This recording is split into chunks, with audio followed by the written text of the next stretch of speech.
जो first paper है इसमें मैंने जो स्लाइड में आप लोगों को सिलेबस दिखाया है, इसको 5 यूनिट में पूरा पेपर जो है आप लोगों का बांटा गया है, जिसमें फर्स्ट यूनिट जो है आप लोगों की, जिसमें टैक्सोनॉमी का पार्ट है, 5 किंगडम स्कीम है और जो बेसिस है क्लासिफिकेशन का, सिमेट्री, सिलोम, सेगमेंटेशन, एम्ब्रियोजेनी इत्यादि है।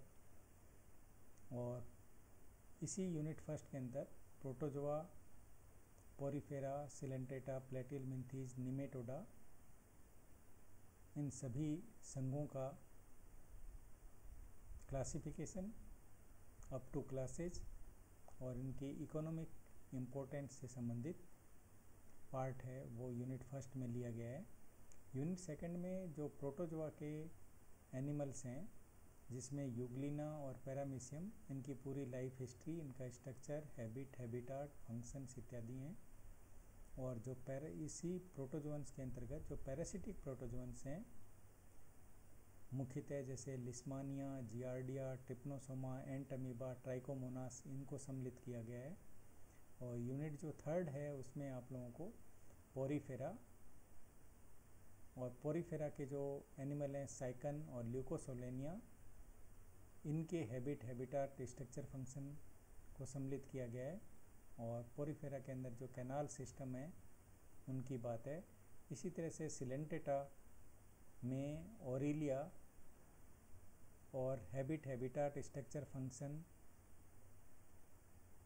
सिलेंटेटा के जो मुख्य पॉलीमॉर्फिज्म का पार्ट है, कोरल रीफ है, इनको सम्मिलित किया गया है। और जो यूनिट फोर्थ है उसमें प्लेटिलमिन्थीज के एनिमल्स, जिसमें टीनिया और फैसियोला और इनकी पैरासिटिक एडेप्टेशंस की डिटेल स्टडी को रखा गया है। और जो यूनिट फिफ्थ है उसमें जितने भी पैरासिटिक निमेटोड्स हैं उनके diagnostic characters, mode of infection, pathogenicity, मुख्यतः ड्रैकनकुलस, एनसाइक्लोस्टोमा, एंटेरोबियस और वाउचेरिया, और detail study of plant nematode हिट्रोडेरा।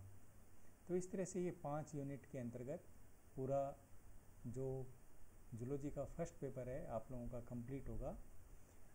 आज जो स्टार्ट करेंगे आप लोगों को, वो जो दूसरी स्लाइड है जिसमें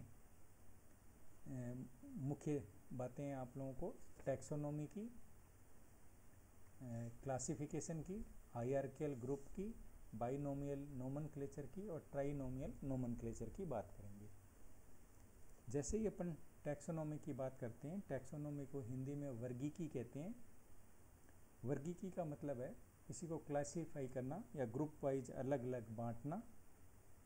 जो वर्गीकी का अध्ययन है वो अरिस्टोटल ने किया था।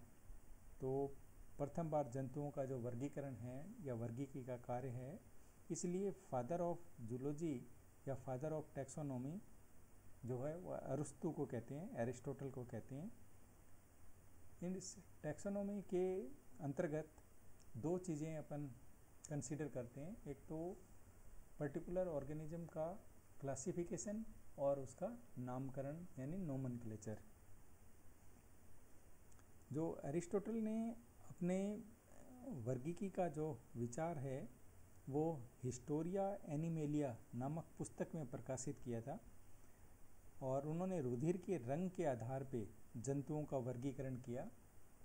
जो जंतुओं का ये वर्गीकरण है जिसमें रुधिर के रंग के आधार पर किया गया, इसको अपन आर्टिफिशियल क्लासिफिकेशन के अंतर्गत लेते हैं। अप्राकृतिक जो वर्गीकरण होता है उसके अंतर्गत लेते हैं।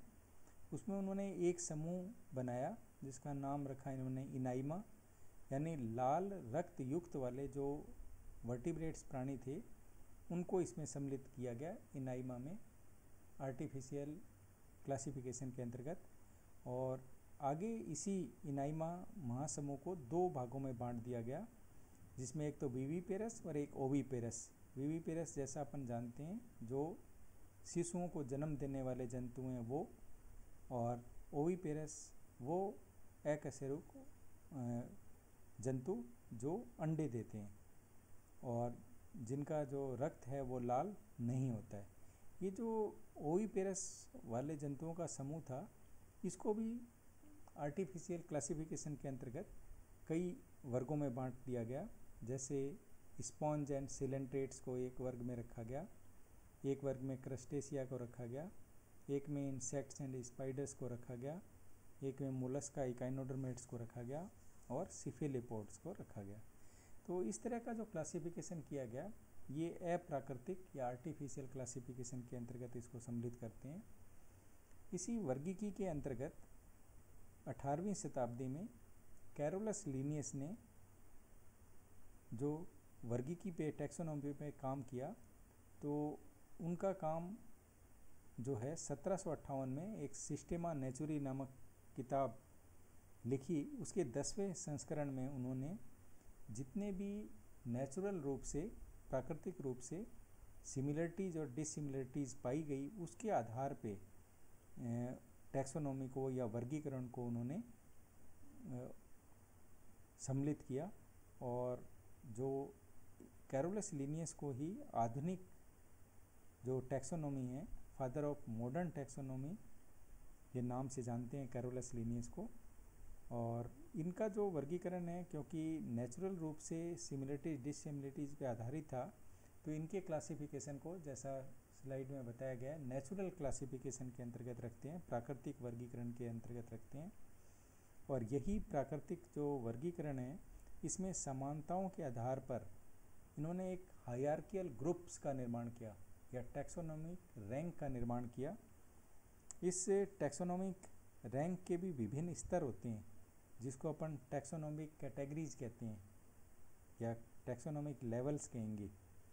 और ये हायरार्कियल ग्रुप, जैसा आप लोग प्रैक्टिकल्स के दौरान और भी देखोगे या आप लोगों ने क्लासिफिकेशन पढ़ा होगा पूर्व की क्लासेज में, जिसमें किसी भी जंतु को जब वर्गीकृत कहते हैं तो उसको सबसे ऊपर उसका किंगडम होता है, जैसे एनिमल किंगडम कहलाएगा, और उसके बाद उसका फाइलम होता है। फाइलम के बाद उसकी क्लास की बात करते हैं, क्लास के बाद उसकी ऑर्डर की बात की जाती है, ऑर्डर के बाद उसकी फैमिली की बात की जाती है, फैमिली के बाद जीनस की बात की जाती है, और उसके बाद उसकी स्पीसीज की बात की जाती है। तो ऊपर से चलें अपन तो जगत यानी किंगडम, फाइलम यानी संघ, वर्ग यानी क्लास, गण यानी ऑर्डर, कुल यानी फैमिली, वंश और जीनस, और जाति जो है वो स्पीसीज।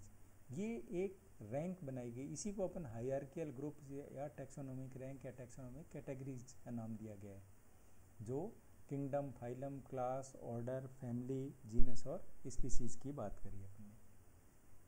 इसी के आधार पे अपन वर्गीकृत करते हैं। किसी भी एनिमल का जब वर्गीकरण किया जाता है तो इन्हीं को अपन सम्मिलित करते हैं, इन्हीं रैंक की जो है वो चर्चा करते हैं।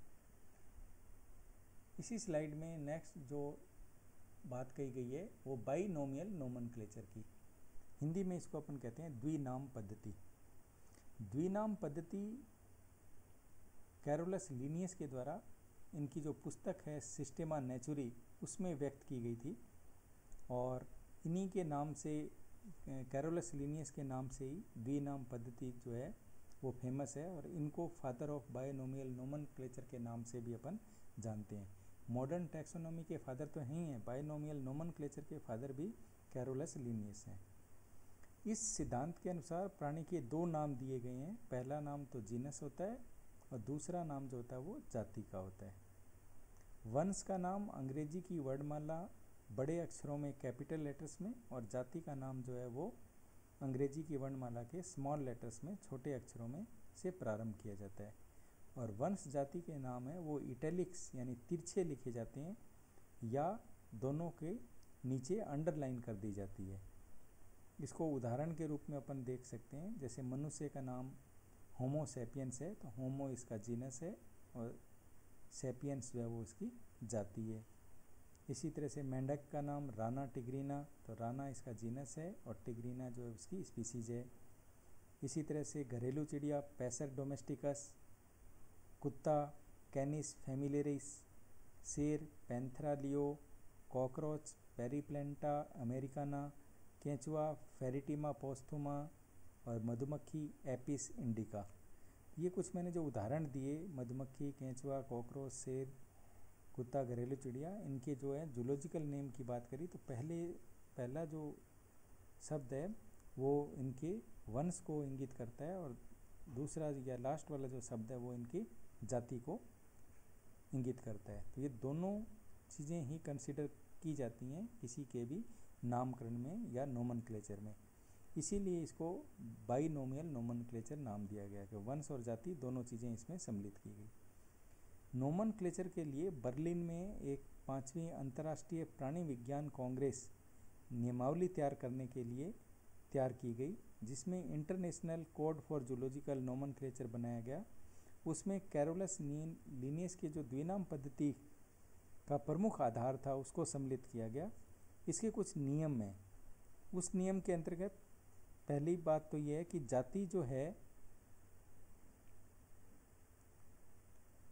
वो जाति के ऊपर के जितने भी टैक्सोनॉमिक रैंक्स होंगी उनका एक पदीय नाम होगा, और जाति का नाम जो होगा वो बाइनोमियल होगा यानी द्विपदीय होगा, और यदि इसमें उपजाति भी सम्मिलित करते हैं तो उसमें वो त्रिपदीय हो जाएगा, वंश, जाति प्लस उपजाति।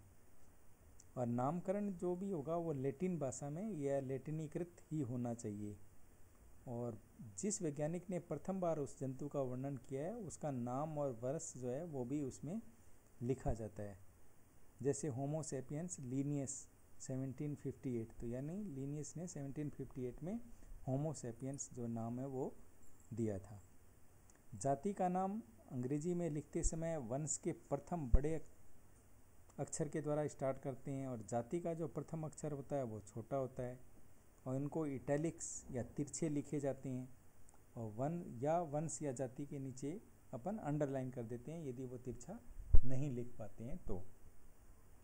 और यदि किसी जंतु के नाम का बाद में परिवर्तन कर दिया जाता है तो उसके नाम के आगे जो पहले मूल वर्णन करता होता है उसका नाम भी लिखा जाता है, और उसका वर्ष जो है वो भी कोष्टक में अपन ब्रैकेट्स में लिख देते हैं। तो ये कुछ नियम जो है international code for zoological nomenclature के अंतर्गत बनाए गए बाइनोमियल नोमेनक्लेचर के अंतर्गत। इसी स्लाइड में जो लास्ट पॉइंट है ट्राइनोमियल नोमेनक्लेचर यानी त्रिनाम पद्धति। जब वंश और जाति के बाद कभी सब स्पीसीज की लिखने की बात आती है तब अपन इस त्रिनाम पद्धति को सम्मिलित करते हैं। उसमें वंश प्लस जाति प्लस उपजाति को सम्मिलित करते हैं। जैसे भारतीय कौवा है कॉर्वस स्प्लेंडस, इसका पूरा नाम है कॉर्वस स्प्लेंडस स्प्लेंडस। तो कॉर्वस स्प्लेंडस तो आपकी इसकी वंश और जाति हो गई, और लास्ट वाला जो स्प्लेंडस हुआ वो इसकी उपजाति हो गई। इसी तरह से मनुष्य के लिए होमो सेपियंस सेपियंस यानी होमो सेपियंस तो जाति वंश और जाति हो गई, होमो वंश हो गया, सेपियंस जाति हो गई, और फिर सेपियंस जो अपन ने लास्ट में लगाया वो इसकी उपजाति हो गई। भारतीय शेर है, इसके लिए पैंथरा, लियो, पर्सिका, तो जो पर्सिका है ये इसमें इसकी उपजाति हो गई। इसी तरह से जो पेडिकुलस होता है, जूं होता है, उसका भी त्रिनाम पद्धति दी गई है। Pediculus, ह्यूमिनस, capitis. जो कैपिटिस है ये इसकी उपजाति हो गई, ह्यूमिनस जो है ये इसकी जाति हो गई, और पेडिकुलस जो है ये इसका वंश हो गया। आज बच्चों इतना ही। आगे के लेक्चर में आप लोगों को कंसेप्ट ऑफ 5 किंगडम स्कीम की बात करेंगे, और